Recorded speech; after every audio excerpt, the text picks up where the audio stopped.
I believe is one of the greatest stories, if not the greatest story that I know. In New York, there's a yeshiva called Derech HaTorah, and it's run by Rabbi Pluchak. And what happens is Derech Chaim, actually. Derech Chaim, or Rav Pluchak, is the Rosh Yeshiva, Rabbi Yisrael, and his son, Rav Moshe Pluchak, gives shiurim in the yeshiva. So Rav Moshe told me that every summer, the whole yeshiva goes up north to the mountains in a place called Greenfield Park, and all the kollel, they have there what's called a kollel mechanchim. Because today there are many, many summer camps in the mountains, and there are many rebbeim who teach in various camps. So at night they come to learn there, or in the daytime they come to learn there. And the Koil HaTorah in that Beis Medrash of Koil Mechanchim in Greenfield Park in Camp Morris is absolutely incredible. So Rav Moshe Pluchak told me he's been going there many years. And a number of years ago, he comes in the first day, he's looking around to see new faces, and they're all young rebbeim, Mechanchim. And all of a sudden he sees a balabos. He never saw this balabos before. So he waited to see the next day to see if the guy's going to come again. And sure enough, the guy comes and he sits down in the Beis Medrash and he's learning with tremendous hasmada. So Rabbi Pluchak told me he was very intrigued by this man. So he goes over to him and he says, Shalom Aleichem, I never saw you here before. I see you learn with tremendous hasmada. Who are you? What's your story? He says, Rabbi, you don't know who I am, but the Art Scroll Gemara is carrying me. He said, what do you mean? He says, Rabbi, I'm very sick. I have liver cancer, and I know where my life is holding. Now, when I was a young man, I couldn't go to yeshiva. I didn't know anything about yeshiva. But now that Art Scroll translated the Gemara, I can read the Gemara, I can understand it. Thank you very much. And so I come up here to learn. And the Art Scroll Gemara is the thing that carries me. So Rabbi Pluchak told me he was so moved by this fellow that he said to him, listen, sir, if you're really weak, please let me be your friend. Don't go around asking questions to anyone. If you have any questions, just ask me. I will get you the answer. If I don't know the answer, I'll go to the other Talmidei Chachamim, but let me be your friend. Let me answer all your questions that you have on the Gemara. And they become very, very close friends. Next to the last day of the session, Rabbi Pluchak tells me he comes into the Beis Medrash and he doesn't see this guy. And he's frightened. Where is he? And he sees he's in the back and he looks awful. And he goes over to him and he says, what happened? How come you're not in your regular seat? And you don't look so good today. Is everything okay? And he says, Rabbi, the illness is progressing. And he says, the last few days I've been thinking, what's the difference if I learn anyway? Who cares? Who knows the difference? You guys, you're big Talmidei Chachamim. When you learn, it means something to Hashem. But you think I understand everything in the Art Scroll Gemara? And when you or the other guys try to explain to me everything, you think I understand everything? I understand some of it. What difference is it if I learn anyway? And I'm so depressed because I know what's happening to me. And Rabbi Pluchak told me that it was a Nes Goli, that just the night before he heard the following story on a Jewish radio station. In the 1950s, there was an Italian symphony conductor. His name was Arturo Toscanini. Toscanini was such a professional and such a perfectionist and such an intense person. He led symphony orchestras all around the world. Near the end of his life, he had a biographer. And the biographer would come every once in a while to get his story because they wanted to get the book out while Toscanini was still alive.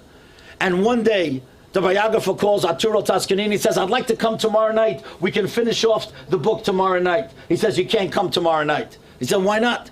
He says, because tomorrow night I'm listening over shortwave radio to a certain symphony orchestra. I used to lead that orchestra. It's in a foreign country, but I'm too weak. I can't go there anymore. So I want to listen on the radio to see exactly how that conductor leads that symphony orchestra. I don't want any interruptions. He says, Your Honor, that would be so special for me if I could come and listen together with you to that symphony orchestra. I promise you I won't say a word. He says, you promise you won't say a word? Not a word. Okay, you can come. Come 7:45 because the concert starts at 8 o'clock. He comes 7:45, he sits himself down on the other side of the living room, and Toscanini puts on the shortwave radio, and they listen to the concert. It goes for an hour from 8 till 9 o'clock. After it finishes and Toscanini shuts off the radio, the biographer goes over to him and he says, wasn't that magnificent? And Toscanini says, no, it wasn't. He says, what do you mean, Your Honor? It was beautiful. He says, no.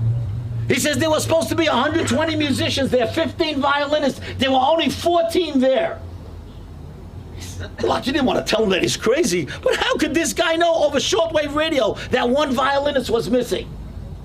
But he didn't want to argue with him, but he decided he's a writer. He's going to call the music conductor, the musical director of that country tomorrow and see if it's really true. He calls up the next day. He says, listen, I'm a correspondent, a newspaper correspondent. Tell me, how many musicians were supposed to be there last night and how many showed up? The guy says, I can look it up. He looks it up. 120 musicians were supposed to be there, 15 violinists, and only 14 showed up.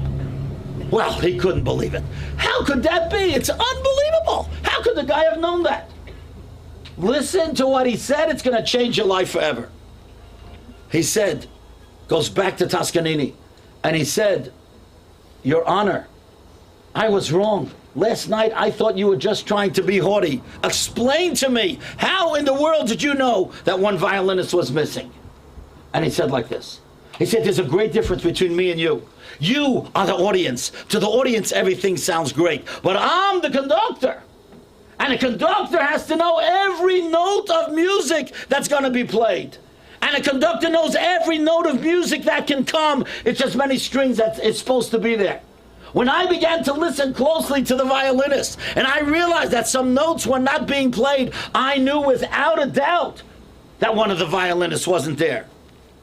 So Rabbi Pluchak says to this fellow, maybe to me it doesn't make a difference that you're learning Torah, but to the conductor of the World Symphony, to him it makes a difference. Because he knows how much Torah every person can learn. He knows how much tefillah every person can say. He knows how many mitzvahs every person can do. For him, for the conductor of the World Symphony, to him it makes a difference. Well, the guy was so overwhelmed.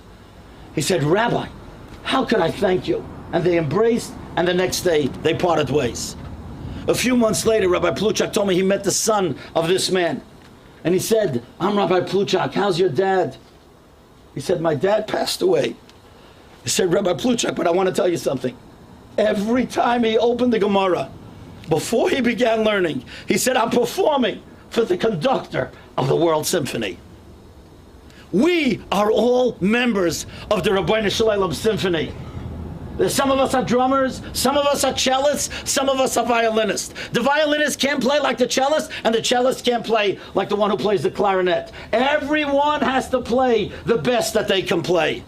All of us here, the Rabbeinu Shalom, the conductor of the World Symphony, he knows what we can accomplish. I don't have to be like you, you don't have to be like me, and both of us don't have to be like him. We have to be the best musicians that we can be. And that's the Chanukah Sabayis, what this is all about. We see a tzaddik, a heilige yid, who's doing everything that he can do to enhance the music that's supposed to be played in the conductor, in the symphony, for the world conductor. That's what we have to be. We have to make a Chanukah Sabayis not only for the ETC, but for ourselves as well, and make sure we are the best musicians that we can be in our own homes, in our own shuls, and our own lives. The Eibusher should help that tonight we should look at ETC as a role model. We should reach the top of the mountain, give as we have never given before, so that the Eibusher will see that all of us, as part of his great symphony, are playing the best music that we can for the conductor of the World Symphony. Thank you for inviting me, and thank you for listening.